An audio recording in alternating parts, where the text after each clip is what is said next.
Get ready, start.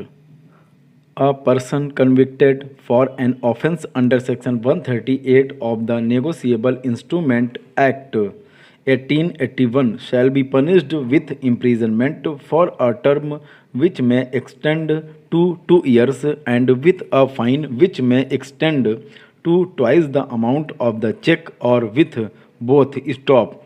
The provisions from Section 138 to 142 were introduced with an object to increase the credibility of a check for easy settlement of liabilities. Stop.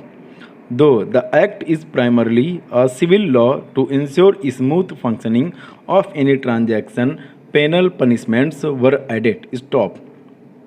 It is worth pointing here that Section 29 of CRPC deals with the power of the magistrate to pass the sentence. Stop.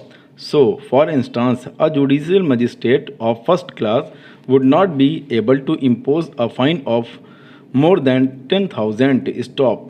This difficulty was removed by Amendment Act number 55 of 2002, thereby inserting section 143 within bracket 1 of the NI Act and subsequently empowered the magistrates to impose a fine exceeding their limits, ceiling being twice the amount of check. Stop. In all cases where there is a conviction, there should be a consequential levy of fine of an amount sufficient to cover the check amount and insert thereon at a fixed rate of 9% per annum interest, followed by award of such sum as compensation from the fine amount. Stop.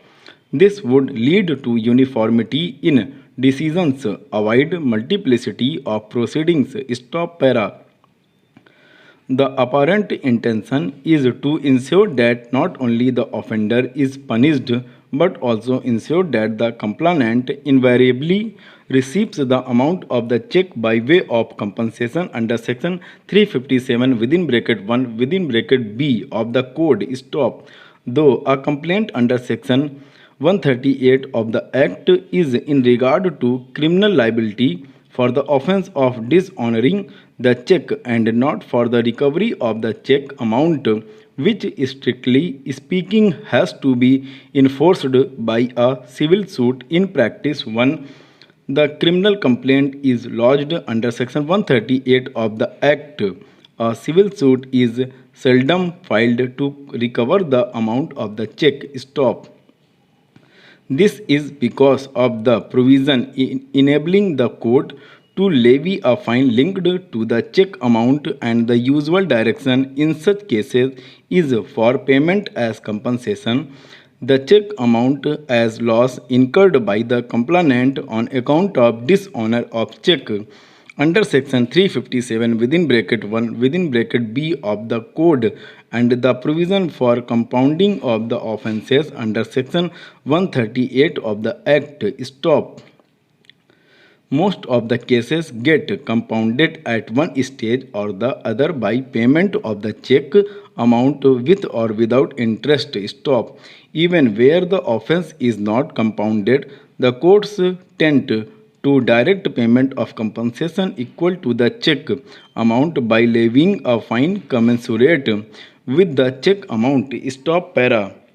Having reached that stage, if some magistrates go by the traditional view that the criminal proceedings are for imposing punishment on the accused, either imprisonment or fine or both, and there is no need to compensate the complainant, particularly if the complainant is not a victim in the real sense but is a well-to-do financier or financing institution, difficulties and complications arise. Stop.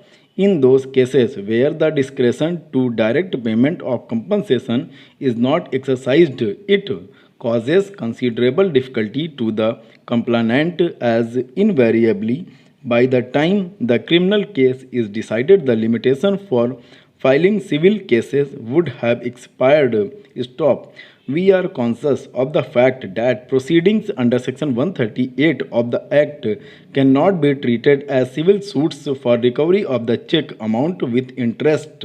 Stop. We are also conscious of the fact that compensation awarded under section 357 within bracket 1 within bracket B is not intended to be an elaborate exercise taking note of interest etc. Guys मेरे channel को subscribe कर दीजिए. Good bye. Guys इस matter में total 605 word थे और लगभग 100-110 के बीच में मैटर था. चलिए मिलते हैं नेक्स्ट वीडियो में. बाय.